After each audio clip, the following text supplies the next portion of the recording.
Welcome to CBC Windsor News at 6. I'm Meg Roberts. Thanks so much for spending part of your evening with us tonight. Windsor City Council will vote on densification Monday, with the mayor today standing by his position that Windsor should not allow fourplexes everywhere in the city. Plus, some programs and services at the Windsor-Essex County Health Unit are feeling the effects of staffing cuts. This comes after 24 layoffs in December. And there's once again some high hopes for the Detroit Lions this weekend. Windsor business owners and fans are gearing up for another highly anticipated game. Does Windsor still have a shot at millions of dollars in federal housing funding? The mayor gave reporters an update today on the city's potential access to the Housing Accelerator Fund. The CBC's Dalton Chen has more. Mayor Drew Dilkens is standing by his position that Windsor should not allow fourplexes everywhere in the city. In order for Windsor to access the Housing Accelerator Fund, Ottawa says fourplexes must be permitted in any residential neighborhood. But the city's plan says housing targets can be met despite limiting fourplexes to certain areas. Dilkens says the city's position shouldn't be dismissed as a not-in-my-backyard mentality. What was being proposed and being asked for was just bring forward a zoning bylaw amendment that makes it happen. And anyone who says no to that is somehow a NIMBY. You know, and I don't believe that. I believe the residents should have a say. The resident in Forest Glade or Walkerville or anywhere in South Windsor, in Riverside, in East Windsor, if they have an opinion that says, you know what, I don't want a bunch of fourplexes on the street that I bought because they're all single-family homes today, and I like the neighborhood that I have today, I don't think that they're being a NIMBY expressing their viewpoint where they have concern. Dilkens said he's aware of recent comments by federal housing minister Sean Fraser, who criticized what he termed exclusionary zoning by municipalities. Dilkens said he's optimistic the federal government will still partner with Windsor. A report goes before City Council next Monday, clarifying Windsor's application to the Housing Accelerator Fund. Delegations from the public will have an opportunity to speak at the meeting. Ward 9 Councillor Kieran McKenzie has pushed for Council to revisit the issue. I'm very concerned, that we're leaving something on the table with respect to the federal grant that could be potentially be made available to us. I think the mayor is sincere in his view that he wants to have a discussion and consultation with the community. But I also acknowledge what the federal government has put in front of us and the timeline that they put it in front of us. The federal government is seeking a formal resolution from the city out of Monday's meeting. Dalton Chen, CBC News, Windsor. Some programs and services at the Windsor-Essex County Health Unit are feeling the effects of staffing cuts. The CBC's Jennifer LaGrassa with more. School nursing and recreational water inspections are some of the Windsor-Essex County Health Services impacted by job cuts. At the end of last year, the health unit said that 24 positions will be lost due to limited funding. It said that a fixed 3-year provincial funding increase of 1% a year doesn't keep up with inflation. At a Board of Health meeting last night, health unit staff outlined changes to 8 different services as a result of the job cuts. Those include reducing tobacco and vaping quitting services to support high-priority clients only, reducing support for recreational water inspections, suspending climate change programming supports provided to municipalities, and decreasing the number of schools with nurses to help the highest priority ones. Absolutely, we're concerned. Our health unit it's difficult with our funding. We were at capacity as it was, where we were with things, and there is going to be a void in some of the services that we had in the past, and we will continue to advocate. In an email last month, the Ministry of Health told CBC News that it has increased funding to the Windsor-Essex County Health Unit by nearly 13% since 2018. That's in addition to pandemic funding that was provided. It also said that 1% funding increase was something that was requested by the health units as stabilized funding. By mid-February, the health unit says that all 24 positions will be gone. Jennifer LaGrassa, CBC News, Windsor.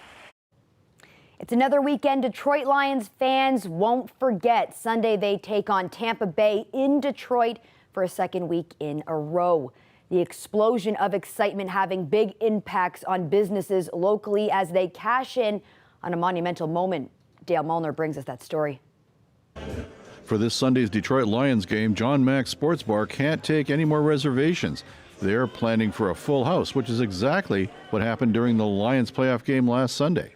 We are already full. As of probably Thursday, every table in here is full, just like last week. Everyone gets here around 2, and it's a great time, actually. Over at the Average Joe's Sports Bar on Lausanne Road, this economic boost comes as a welcome relief. The bar just reopened in November after being closed for several months after a fire. We're super excited. I think we take for granted so often that we're so close to a big sports city. We have a lot of Lions fans in the area. A lot of people that are going to the game are super excited. Those aren't going to battle the cold. They're going to watch it on TV. We hope many of them are going to come here. We've already got lots of reservations. Go Lions! In addition to Windsor fans, the bars downtown are expecting to welcome Americans as well, who get a discount on the dollar. Coming and staying in a hotel or, a restaurant or, going to the casino or experience our downtown businesses is a pretty good value proposition. So, with the excitement of the game and certainly with our local community as well, right? I'm not a big football fan, but after seeing what they've done this year, it's hard not to turn your head away, right? I mean, it's great to see what they're doing. It's fabulous. And it's great for businesses downtown. It's great for everybody. Everybody's in a good mood every time they play. The game gets underway Sunday at 3 p.m. in Detroit. Dale Molnar, CBC News, Windsor. Although there are lots of fans getting on the bandwagon, there are plenty of Detroit Lions followers who've suffered for decades waiting for a moment like this. One of those is Essex resident Craig Malosh.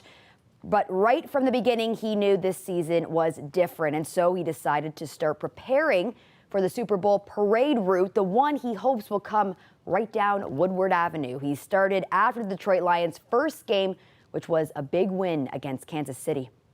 So then after that game, they won, and it was a Thursday night football game. It was late. Everyone else in my house is asleep, and I'm full of energy.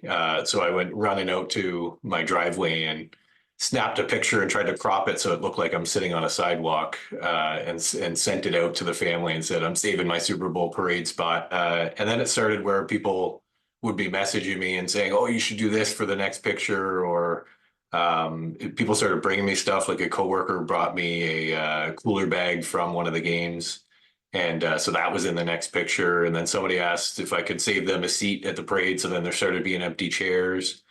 And then the rest of the family started getting into it too. So if my kids were awake, if it wasn't a late game, they'd come out and jump in. And some people, like friends and family, messaged me like, "Oh, we want to be in the next parade picture." I'm like, "Well, you just have to be here when the game ends, then." I'm not waiting. It's too much excitement after. I think it's pretty safe to say. I mean, you think that they are going to the Super Bowl. I think they've got a good chance to make it. I don't know for sure. I don't want to jinx it, but it's looking way more promising than it ever has before, for sure. It's been exciting because to start the year, there was excitement and there was build up, and then it's just grown through the whole year, and you see it spreading to more and more people. Like with my kids and their excitement, people at school are talking about it, and everywhere you look, people are, the Lions are actually doing good. If you're a sports fan, you probably can't escape them ads for online gambling. Now experts are calling for limits following an investigation by our colleagues at Marketplace. In a first-of-its-kind study, they looked at just how many gambling messages we're seeing and what impact they could have. Asha Tomlinson breaks it down for us. Think you've got good picks. Gambling ads are everywhere, from the commercials, ProLine, not just another sports book, to these big, bold logos, to the sponsored segments breaking down your odds. So we collaborated with a team out of the UK to get some hard numbers. They analyzed 2 NBA and 5 NHL games. It was just clear as we were watching those 7 games how bombarded we were by the sheer prevalence of gambling, brand logos and other references. Researchers found 3,537 gambling messages in all. That works out to nearly 3 a minute. That's crazy. That's kind of crazy still. I don't think we need so much gambling ads. Yeah, but why does that concern you? What is shocking about it? A lot of kids watch those games, That is a bit of a shocking stat. Do you think there should be limits? Right there. Oh, did you see one? Yeah. See? Right there. Yeah.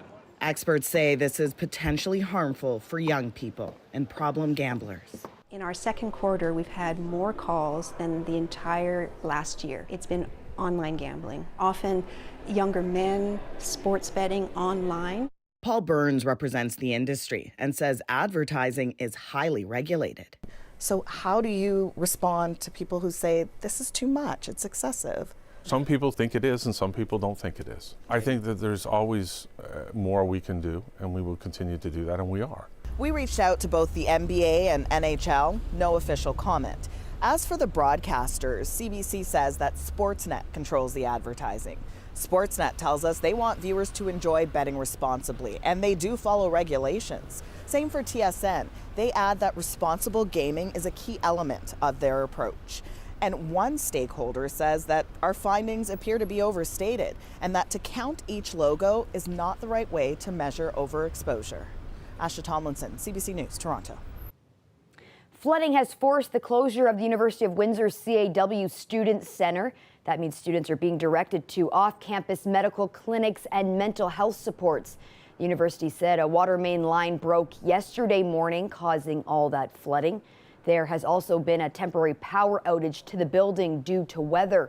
The CAW Student Center houses a pharmacy, counseling center, a food court, and campus bookstore, among other services. Windsor has not said when they believe the Student Center will reopen. Loblaws is backing down from its decision to nix a 50% off discount from nearly expired foods. Earlier this week, CBC reported that an email from Loblaws said it would no longer discount perishable foods by 50% as they near their best before date. That's for things like meat, fruit, and vegetables. Instead, that discount was reduced to 30%. The decision was widely criticized by people who rely on the discount to eat, especially as the price of groceries continues to rise. Today, a Loblaws spokesperson says they've listened to the feedback of customers and are reverting to the half-off discounts. Many businesses pay careful attention to their bottom line, but for 10 Friends Diner in Windsor, they'll dish out food for free to anyone who can't afford it. It's a nonprofit establishment to support and provide employment training for people with mental illness. Staff collect donations in a jar in order to pay for those free meals.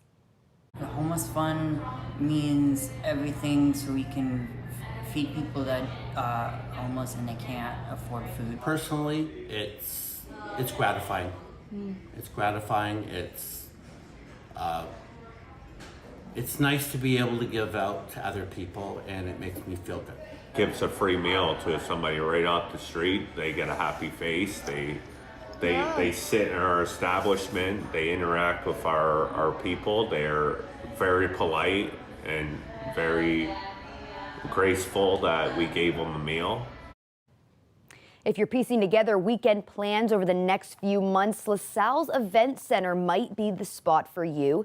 It's hosting a Lego exhibit and there's an admission fee to get in. It's called Animal Superpowers and it looks like a roaring good time. We spoke with the artist about getting this Lego jungle put together. My name is Sean Kenny and I create art with Lego bricks.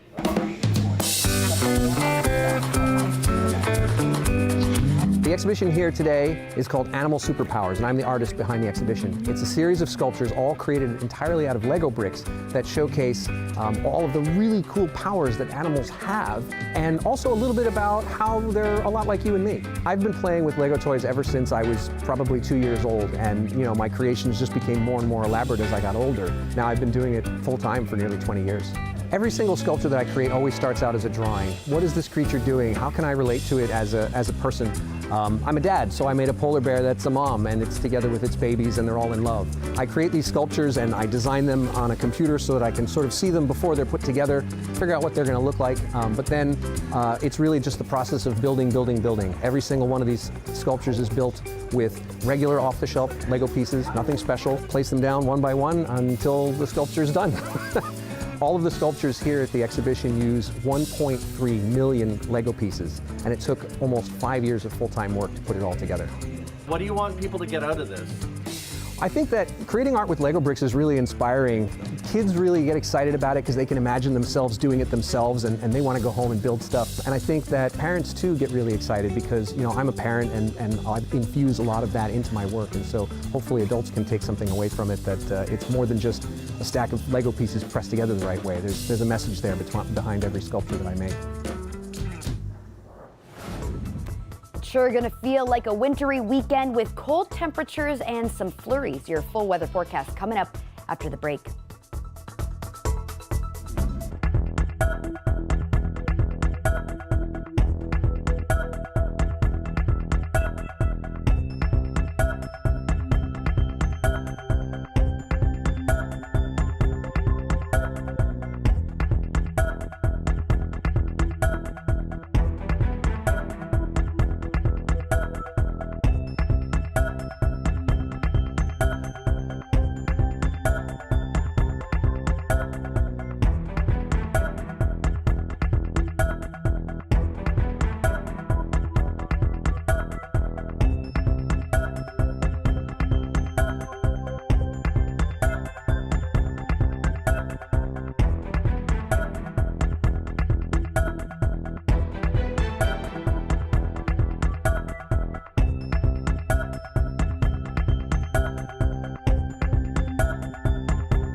Josiah, it's my favorite time of the week, the weekend weather forecast. What do we have in store? Yeah, it's a great time of the week. Well, Meg, we are in for a cold night again. Right now, we're sitting at around -8, and that will drop to -16 overnight.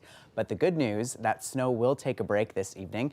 However, it's coming back for one more hurrah this weekend. Here's what we have for our upcoming forecast. Tomorrow, still chilly, a high of -8 with a 40% chance of flurries during the day. Sunday, no snow, no clouds, sunshine, and a high of -4. Monday, a high of -1 and a 40% chance of flurries.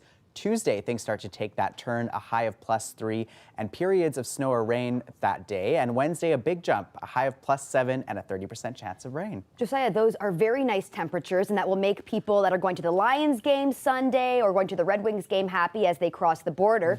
Speaking of the border, I heard you have a cute story for us. Yes, it is a cute story about the border crossing, which is something you might not associate with that usually. But today on Afternoon Drive, we're talking about a different workforce that's protecting those border crossings, the detector dogs. Now, Meg, let me ask you, what do you know about those detector dogs? All I know is that you should never pet them.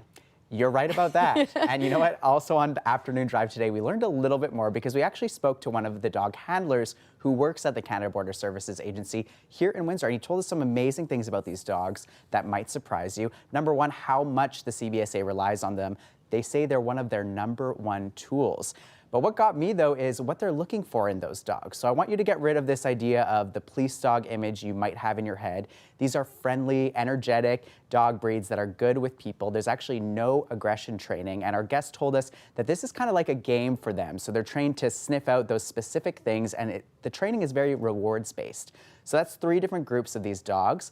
One group is sniffing out drugs and weapons. The other one, plants and animals. And the last one, currency detectors.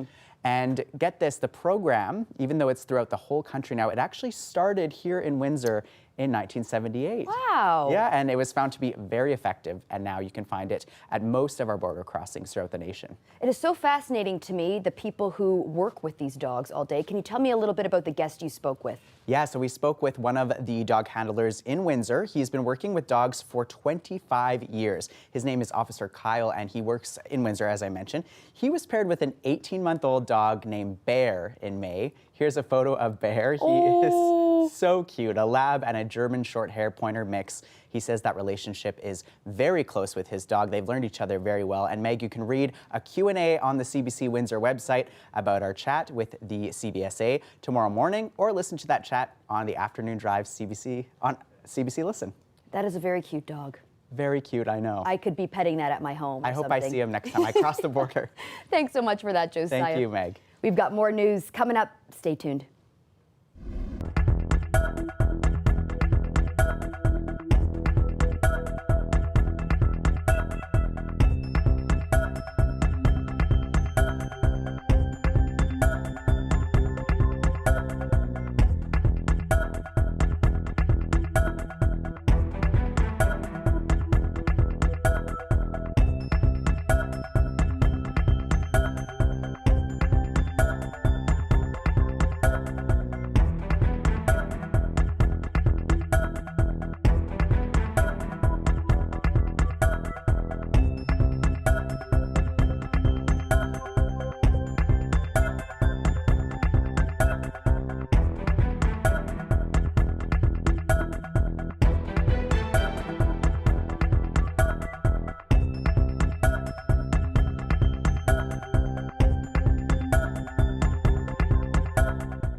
Prime Minister of Israel's rejection of Palestinian statehood is provoking fresh reaction today. He reaffirmed opposition to a two-state solution yesterday, and it's raising questions about a possible rift between Israel and its Western allies, including Canada.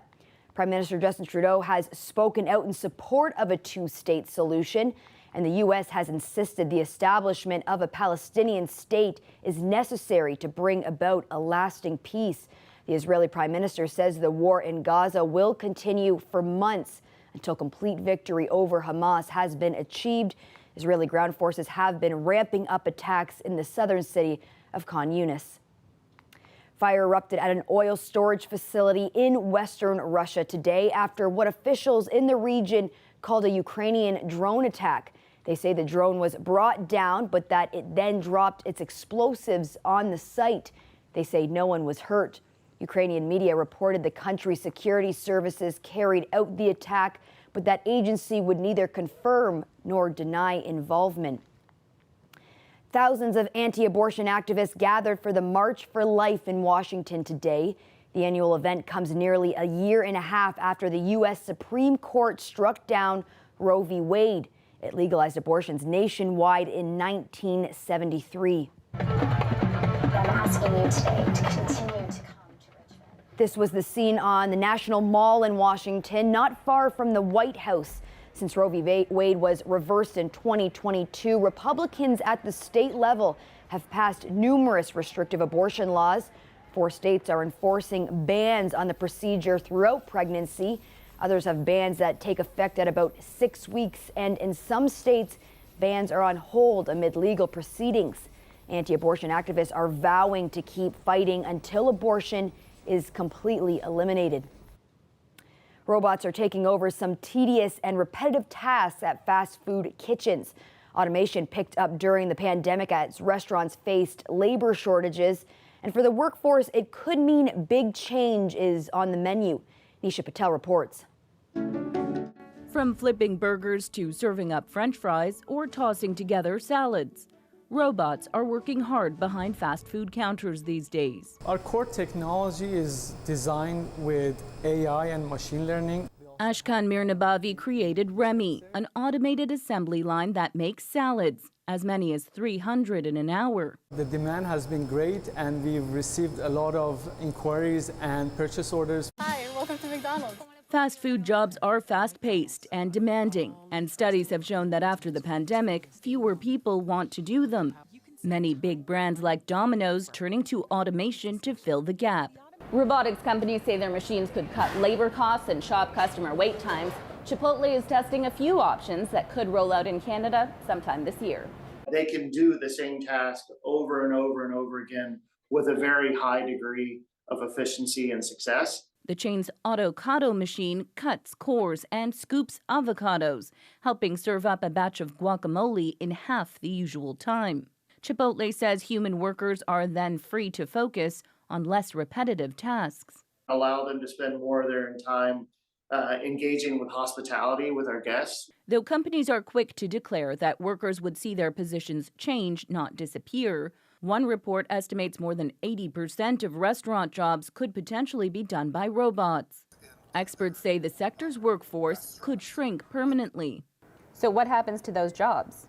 It's not new that there will be shifts in where humans are needed. Cautioning that amid this disruptive technology, it's crucial for employers to plan to retrain their employees. What can that individual or that role be able to do differently that will be more customer-centric? The technology is still pricey, but some fast food chains are starting to see its value. After all, robots can work around the clock and won't call in sick. Nisha Patel, CBC News, Toronto. Japan has become the 5th country to land a spacecraft on the moon.